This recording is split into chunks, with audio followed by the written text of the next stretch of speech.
2 Corinthians 3 it says Old Testament ministry was a ministry of condemnation. 2 கொரிந்தியர் 3ஆம் அதிகாரத்திலே வாசிக்கிறோம், பழைய உடன்படிக்கையுடைய ஊழியமானது அது ஆக்கினைக்குள்ளாக தீர்க்கிற ஊழியம். Here it says about promises.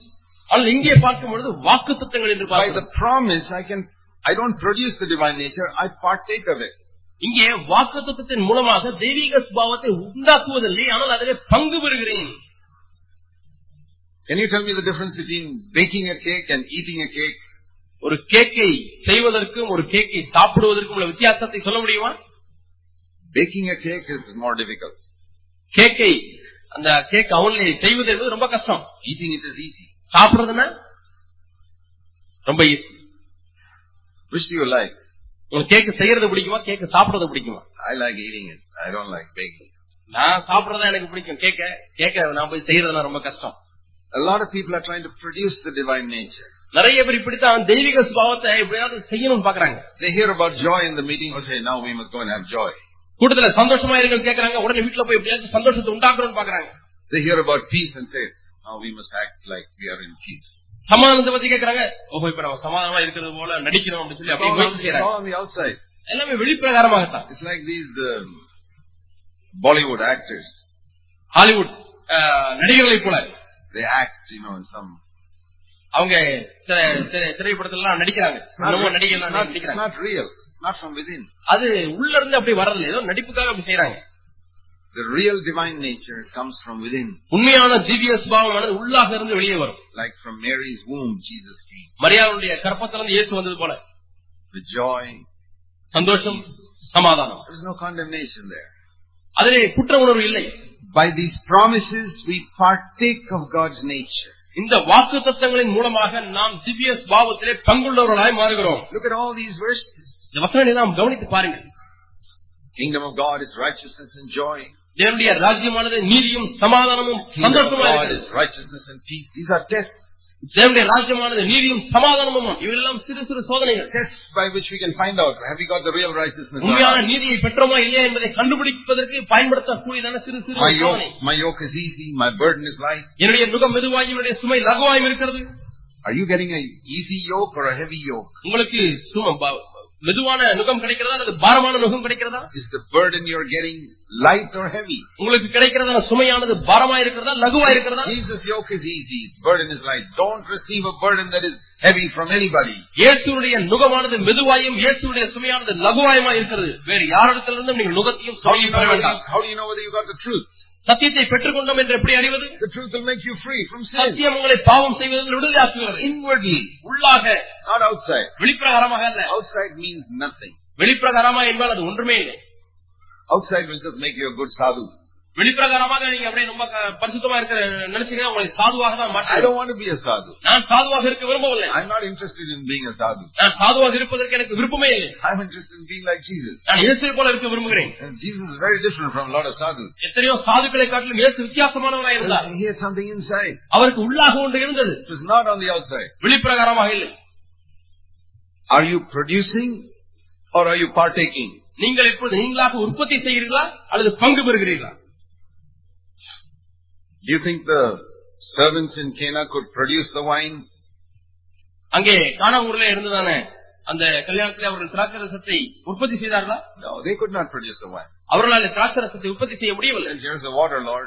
ஆண்டவரே இங்கே தண்ணீர் இருக்கிறது. That's my life. இதான் என்னுடைய வாழ்க்கை. 100 years will not make it into wine. 100 வருஷம் காத்திருந்தாலும் இந்த தண்ணீர் ரசமாக மாறாது. But you can do it. ஆனால் உம்மாலே முடியும். I cannot do it. என்னால முடியாது. But I trust you to do it. ஆனால் நீ செய்ய முடியாது நான் நம்புகிறேன். And he does it. அவர் செய்கிறார். Can you trust that the Lord can take your water and make it into wine? உங்களுடைய தண்ணீரை ஆண்டவர் எடுத்து திராட்சரசமாய் மாற்றுவார் என்று நீங்கள் நம்ப முடியுமா? That is New Testament Christianity. That is the meaning of the first miracle. இதுதான் புதிய ஏற்பாட்டு கிறிஸ்தவம். இதுதான் அந்த முதல் அற்புதத்தினுடைய விளக்கம். What did the angel tell Mary? அந்த தூதன் மரியாளுக்கு என்ன சொன்னான்? Verse 30. 30ஆம் வசனம். Now all of you who are listening, you must listen to this word. என்னை கவனிக்கிறவங்க எல்லாரும் இந்த வசனத்தை கண்டிப்பா கேளுங்க. The last part of verse 30. 30ஆம் வசனத்தின் கடைசி பகுதி. You have found favor with God. நீ தேவனிடத்தில் கிருபை பெற்றாய். I wish I could call all of you one by one here. நான் விரும்புறது என்னன்னா உங்க எல்லாரையும் ஒவ்வொருத்தரா இங்க வர சொல்லி one by one ஒவ்வொருவருக்கா and say, brother, சகோதரனே, you have found favor with God. நீ தேவனிடத்திலே கிருபை பெற்றாய்.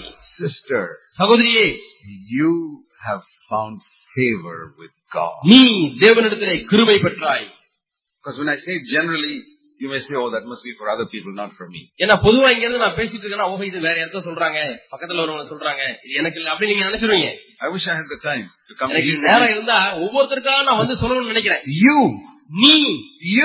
நீ, not the other person that side this side. பக்கத்துல இருக்கிறவர் இவர் இல்ல அவர் இல்ல, நீ have found favor with God. தேவனிடத்திலே கிருபை பெற்றாய். Why? ஏன்? I don't know why. ஏன் எனக்கு தெரியாது. Because God is a good God. தேவன் நல்ல தேவன். I thank God for that. நான் தேவனுக்கு நன்றி செலுத்துகிறேன். So many years I couldn't believe that. அநேக ஆண்டுகளாக நான் இதை விசுவாசிக்க முடியாமல் இருந்தது. My life was miserable. என்னுடைய வாழ்க்கை பரிதாபமா இருந்தது. I couldn't believe that I found favor with God. நான் தேவனிடத்திலே கிருபை பெற்றேன் என்பதை விசுவாசிக்க என்னால் முடியாமல் இருந்தது. I had enough preachers telling me about my sin. என்னுடைய பாவத்தை குறித்து போதுமானவர்கள் சொல்வதற்கு எத்தனையோ பிரசங்கியா இருந்தார்கள். And the more they told me about my sin, I became holy only on the outside, not on the inside. எந்த அளவுக்கு அதிகமாக பாவத்தை குறித்து பிரசங்கித்தார்கள் அந்த அளவுக்கு நான் வெளிப்பிரகாரமாக தான் பரிசுத்தவனாய் மாறினேன். But when God told me I have found favor with Him, ஆனால் நான் தேவனிடத்திலே கிருபை பெற்றேன் என்று ஆண்டவர் சொன்ன பொழுது that excited me so much that I became holy on the inside also. நான் பரவசமடைந்து நான் உள்ளாகவும் கூட பரிசுத்தமடைந்தேன். God does not try to lead us to holiness by threatening us. தேவன் நம்மை பயமுறுத்தி பரிசுத்தவனாக்க விரும்பவில்லை. But by His kindness led me to repentance. அவருடைய தயை என்னை மனந்திரும்ப செய்கிறது. Can you hear that message to your heart this morning? இந்த காலை வேளையிலே உங்களுடைய இருதயத்தில் துணிக்கிற அந்த செய்தியை கேட்க முடிகிறதா? You have found favor with God. நீ தேவனிடத்திலே கிருபை பெற்றாய், தயை பெற்றாய். Because Jesus died for you. ஏனென்றால் இயேசு உனக்காக மரித்தார். Jesus came and died for you. இயேசு உனக்காக மரித்தார். I want to say to each of you what I tell children sometimes. நான் சில சமயத்திலே சிறு பிள்ளைகளுக்கு சொல்லி இருக்கிறேன். If all the other people in this room were holy and only you were a sinner. இந்த ஹால்ல இருக்கிற எல்லாரும் பரிசுத்தவான்கள், நீ மட்டும் பாவியா இருக்க. Sometimes you feel like that, no? சில சமயத்துல அப்படி உணர்றீங்கல்ல? Lord, everybody else is so good, but I'm such a sinner. எல்லாம் நல்லவங்களா இருக்காங்க, நான் மட்டும் இப்படி பாவியா இருக்கனே. I feel like that sometimes. சில சமயத்துல நான் அப்படி உணர்றேன். Lord, ஆண்டவரே, everybody else seems to be good, but I feel so much sin in my life. எல்லாரும் பார்த்தா நல்லா இருக்கிறது போல இருக்காங்க, ஆனா எனக்குள்ள எவ்வளவு பாவம் இருக்கிறது உணர்றேனே. Then I believe that even if I was the only sinner in the whole world, Jesus would have come and died for me. இந்த முழு உலகத்திலேயும் நான் தான் ஒரே ஒரு பாவியாக இருந்தாலும் சரி, ஆண்டவர் எனக்காக இந்த பூமிக்கு வந்து மரித்திருந்திருப்பார். That's how much He loves you. அந்த அளவுக்கு அதிகமாக உன்னை நேசிக்கிறார். If you were the only sinner in the whole world, இந்த முழு உலகத்திலே நீ ஒருவன் மட்டும்தான் பாவி என்று இருந்தாலும் கூட, Jesus would have come from heaven and died only for you. இயேசு பரத்திலிருந்து இறங்கி வந்து உனக்காக மரித்திருப்பார். Does that make me want to sin more? இன்னும் அதிகமாக இதை என்னை பாவம் செய்ய தூண்டுமா? இல்லை. I'll tell you my testimony. It made me hate sin. அது என்னை பாவத்தை வெறுக்கத்தான் உந்தி தள்ளும். Now there's a difference between avoiding sin and hating sin. பாவத்தை தவிர்ப்பதற்கும் பாவத்தை வெறுப்பதற்கும் வித்தியாசம் உண்டு. It never says in the Bible Jesus avoided sin. It says He hated sin. இயேசு பாவத்தை தவிர்த்தார் என்று சொல்லவில்லை, இயேசு பாவத்தை வெறுத்தார் என்று சொல்லுகிறது. False religion will make you avoid sin. பொய்யான மதம் பாவத்தை தவிர்க்க உனக்கு உதவி செய்யும். The divine nature will make you hate sin. திவ்ய சுபாவமானது உன்னை பாவத்தை வெறுக்க செய்யும். Avoiding sin is not holiness. பாவத்தை தவிர்ப்பது பரிசுத்தம் அல்ல. Avoiding sin is the righteousness of the law. பாவத்தை தவிர்ப்பது என்பது நியாயப்பிரமாணத்தின் மூலமாக வரக்கூடிய நீதி. When God gives you His nature, you hate sin. தேவன் தம்முடைய சுபாவத்தை உனக்கு கொடுக்கும் பொழுது நீ பாவத்தை வெறுக்கிறாய். Lord, I don't want to do that. ஆண்டவரே, இதை செய்ய நான் விரும்பவில்லை. Even if 100 people invite me to do it, I don't want to do it. 100 பேர் இதை செய்ய என்று சொல்லி என்னை வருந்தி அழைத்தாலும் நான் செய்ய மாட்டேன்.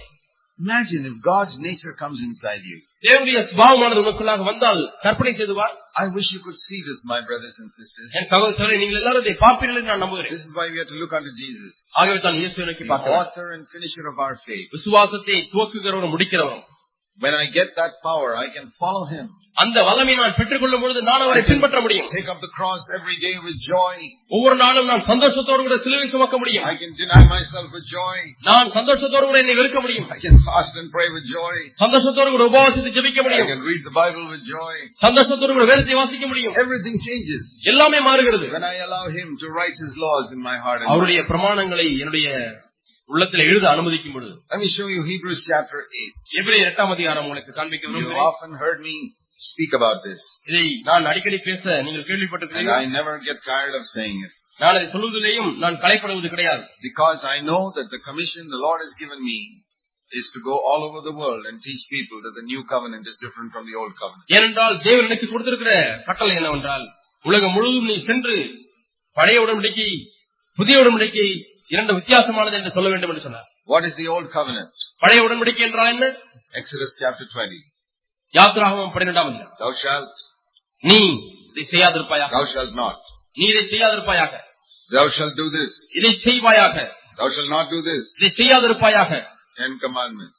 10 கட்டளைகள். Thou shalt do this, thou shalt do this, thou shalt do this, thou shalt do this, thou shalt do that. இதை செய், இதை செய், இதை செய்ய வேண்டும், இதை செய்ய வேண்டும், அதை செய்ய வேண்டும். It was a heavy yoke. அது பாரமான நுகம். They had to do this. அதை செய்ய வேண்டும். Then they had to do that. அதை செய்ய Then வேண்டும். they had to do the other thing. இதையும் செய்ய வேண்டும். And they were weary and heavy laden. அவர்கள் வருத்தப்பட்டு பாரம் சுமக்கிறவர்களாய் மாறினார்கள். Jesus said, come to me. என்னிடத்திலே வாருங்கள் என்று சொல்லுகிறார். Take my yoke. என்னுடைய நுகத்தை எடுத்துக்கொள். And what is his yoke? அவருடைய நுகம் என்ன? See Hebrews chapter 8. எபிரேயர் 8ஆம் அதிகாரம். Hebrews 8 எபிரேயர் 8ஆம் அதிகாரம் and verse 10. 10ஆம் வசனம். This is the new covenant I will make. நான் செய்யக்கூடிய புது உடன்படிக்கையாவது. It's not verse 9, not like the old covenant which I made with their fathers. 9ஆம் வசனத்திலே சொல்லப்பட்டது போல நான் பிதாக்களோடு கூட செய்ததான பழைய உடன்படிக்கை போல இல்லை. It's a new covenant, verse 8. 8ஆம் வசனத்திலே பார்க்கிறோம் இது ஒரு புது உடன்படிக்கை. What is this new covenant? இந்த புது உடன்படிக்கை என்ன? Listen to this. கவனிங்கள். Not thou shalt, thou shalt, thou shalt not, thou shalt not, thou shalt not. நீ இதை செய்யாதிருப்பாயாக, இதை செய்வாயாக, இதை செய்யாதிருப்பாயாக என்றால் God says, verse 10. தேவன் சொல்கிறார் 10ஆம் வசனம். I will. நான் இதை செய்வேன். I will. நான் செய்வேன். I will. நான் செய்வேன். I will. நான் செய்வேன். Verse 12. I will. 12ஆம் வசனம். நான் அதை செய்வேன். நான் இதை செய்வேன் என்று சொல்கிறார். In a nutshell, let me tell you, this is the difference between old covenant. ரத்தின சுருக்கமாக பழைய உடன்படிக்கைக்கும் புதிய உடன்படிக்கைக்கும் உள்ள வித்தியாசத்தை இப்படி சொல்லலாம். Old covenant is thou shalt. New covenant is God says, I will. பழைய உடன்படிக்கை நீ இதை செய்வாயாக. புது உடன்படிக்கை நான் உனக்கு இதை செய்வேன். The old covenant would be telling Mary, come on, produce Jesus in your womb. பழைய உடன்படிக்கை உன்னுடைய கற்பத்தில் இயேசுவை உண்டாக்கு என்று சொல்வதாகும். The new covenant God says, I will do it. புது உடன்படிக்கையில் இயேசு தேவன் சொல்கிறார் நான் இதை செய்வேன். Haven't you tried producing the divine nature for so many years? எவ்வளவு வருஷமாக அந்த தெய்வீக சுபாவத்தை உள்ளே உற்பத்தி செய்வதற்கு நீங்க முயற்சி செஞ்சது இல்லையா? Have you succeeded? நீங்க அதுல முயற்சி செய்திருக்கிறீங்களா? வெற்றி பெற்றீர்களா? You cast your net this side, you cast your net that side, you cast your net back side, and there is no fish. வலையை இடது பக்கம் போட்டு பாக்குறீங்க, வலது பக்கம் போட்டு பாக்குறீங்க, பின்னாடி போட்டு பாக்குறீங்க, மீனே அகப்படல. Where is the joy always? எப்பொழுதும் சந்தோஷமா இருங்களேன் என்கிற சந்தோஷம் எங்க போச்சு? Where is that life of rest?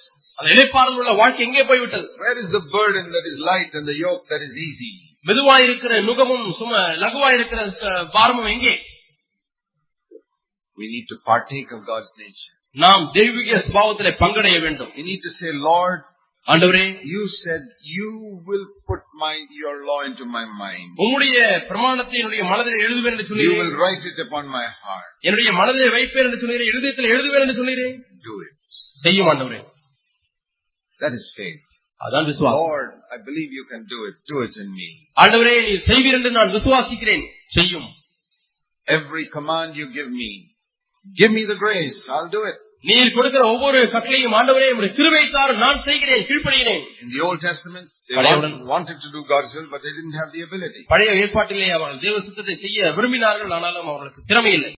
See, a cat is a cat all the time.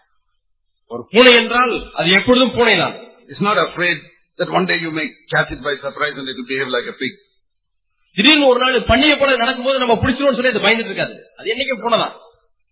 You suddenly ring the doorbell, it is a cat. திடீர்னு காலிங் அடிச்சு பாருங்க, பூனையா தான் இருக்கு. It always behave like a cat. அது எப்போதுமே பூனையை போல நடந்து கொள்ளும். Middle of the night it will be a cat. ராத்திரி போய் பாத்தீங்கன்னா பூனை மாதிரி தான். Early morning it will be a cat. அதிகாலை போய் பாத்தீங்கன்னா பூனை மாதிரி தான். Because it's got nature. ஏன்னா அந்த பூனையுடைய சுபாவம் தான் அந்த பூனைக்கு இருக்கிறது. There's a difference between nature and acting. சுபாவத்துக்கும் தன்மைக்கும் நடிப்பதற்கும் வித்தியாசம் உண்டு. God wants us to be partakers of the divine nature. தெய்வீக சுபாவத்தை நாம் பங்கு கொள்ளுகிறவர்களாய் மாற வேண்டும் என்று தேவன் விரும்புகிறார். That's what the Holy Spirit wants to do in us. இதைத்தான் பரிசுத்த ஆவியானவர் நம்முடைய வாழ்க்கையில் செய்ய விரும்புகிறார். My brothers and sisters, சகோதரர்களே, நான் உங்களுக்கு சொல்ல விரும்புகிறேன், glorious message. இது ஒரு மகிமையுள்ள செய்தி. Let's ask God to do that work in us. இந்த கிரியையை தேவன் நம்மிலே செய்ய முடியாது. நாம் ஆண்டவரிடம் bow our heads before God. தேவனுக்கு முன்பாக நம்முடைய தலைகளை வணங்குவோம்.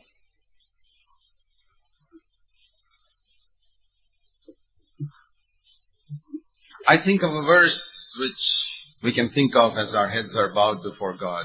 நாம் தேவனுக்கு முன்பாக நம்முடைய கண்களை மூடி தலை வணங்கி இருக்கும் பொழுது ஒரு வசனத்தை நான் உங்கள் நினைவுக்கு கொண்டு வர விரும்புகிறேன். There was a blind man who was crying out for the Lord. ஆண்டவரிடத்திலே, ஆண்டவரே நான் சுகமாக வேண்டும் என்று கதறின ஒரு மனிதன் இருக்கிறான். Have mercy on me. ஆண்டவரே தாவீதின் குமாரனே எனக்கு இரங்கும் என்று சத்தம் போடுகிறான். People told him to keep quiet. அமைதியாயிரு என்று ஜனங்கள் சொன்னார்கள். And Jesus said, call him here. இயேசு அவனை இங்கே அழைத்து வாருங்கள் என்று சொன்னார். And I want to say that's what he's saying to you. இன்றைக்கும் அதே தான் இயேசு உன்னை பார்த்து சொல்கிறார். Maybe you're blind or some problem in your life. உன்னுடைய வாழ்க்கையிலே கொரோனா இருக்கலாம் அல்லது ஏதோ ஒரு பிரச்சனை இருக்கலாம். And Jesus is saying, come here. இயேசு சொல்கிறார், என்னிடத்திலே நீ வா. And the people told him, ஜனங்கள் சொல்கிறார்கள், hey, this is your lucky day. He's calling you. உனக்கு அதிர்ஷ்டவசமான நாள், உன்னை அழைக்கிறார். I want to say to you, உனக்கு நான் சொல்ல விரும்புகிறேன், this is your lucky day. இன்றைக்கு உனக்கு அதிர்ஷ்டமான ஒரு நாள். He's calling you. அவர் உன்னை அழைக்கிறார். He is calling you. அவர் உன்னை அழைக்கிறார். You have found favor with God. நீ தேவனிடத்திலே தயை பெற்றிருக்கிறாய். Will you say, Lord, ஆண்டவரே என்று சொல்வாயா? do a work in my heart.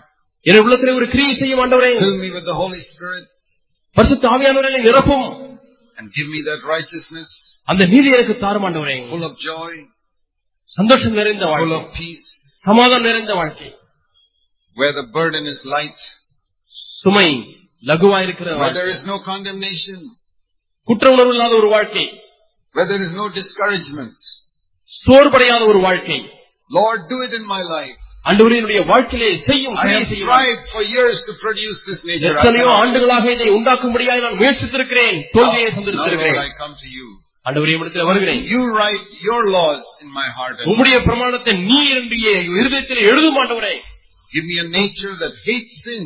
ஆண்டவரே பாவத்தை வெறுக்கக்கூடியதான ஒரு சுபாவத்தை எனக்குள்ளாக உண்டாக்கிவிடும். I don't want an external righteousness of the law. ஆண்டவரே பிரமாணத்தின் கீழாய் காணப்படுகிறதான வெளிப்பிரகாரமான நீதி எனக்கு தேவையில்லை ஆண்டவரே. Thank you, Father. நன்றி பிதாவே. We believe you will do for us more than we ask or think. நாங்கள் எண்ணுகிறதற்கும் வேண்டுவதற்கும் அதிகமாக நீர் செய்வீர் என்று நாங்கள் நம்புகிறோம். Thank you, Father. We trust you. நன்றி ஆண்டவரே, உம்மை நாங்கள் நம்புகிறோம். You will do for us more than we ask or think. நாங்கள் எண்ணுகிறதற்கும் வேண்டிக் கொள்வதற்கும் அதிகமாக நீர் செய்வீர். Are you asking for something? நீங்கள் ஏதோ ஒன்றுக்காக இப்பொழுது கேட்டுக்கொண்டிருக்கிறீர்களா? Are you thinking about something? நீங்கள் ஏதோ ஒன்று நினைத்துக் கொண்டிருக்கிறீர்களா? He will do more than you ask or think. நீ கேட்பதற்கும் நினைப்பதற்கும் அதிகமாக உனக்கு தருவார். Lord, I believe. ஆண்டவரே நான் விசுவாசிக்கிறேன். Thank you, Father. நன்றி ஆண்டவரே. In Jesus' name. இயேசுவின் நாமத்தில் பிதாவே. ஆமென்.